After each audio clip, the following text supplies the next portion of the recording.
Sa pagpapatuloy ng ating balitaan, dinayo ng Trabaho Party List ang iba't ibang dako ng Pilipinas para ibida ang kanilang mga plataporma na magpapaunlad sa estado ng bawat manggagawang Pilipino.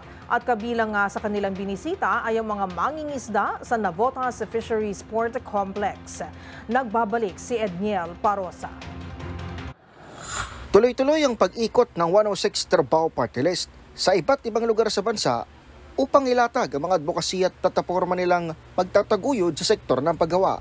Nakipiesta ang 106 Trabaho Party List sa Navotas kasama ang celebrity advocate at birthday girl na si Melay Cantiveros at nominee na si Attorney Johan Bautista.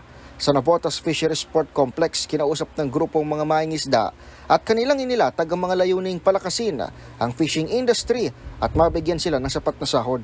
Tumungo naman sa Dipolog, Zamboanga del Norte si 106 Trabaho Party List nominee Ninay Chavez at sinuyod ang mga barangay sa lugar. Sa talumpati ni Chavez ng 106 Trabaho Party List, kanyang sinabing itutulak ng grupo na mapagandang sitwasyon ng paghahanap buhay upang hindi na bumatay pa sa sideline o racket ng mga manggagawa.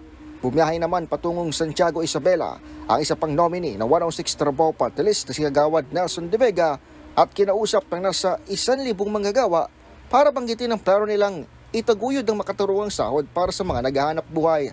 Bukod sa sweldo, pangunahing layunin din ng 106 Trabaho Party List ang magkaroon ng dekalidad na trabaho, karagdagang benepisyo, maayos na kondisyon sa mga workplace at patas na oportunidad para sa lahat.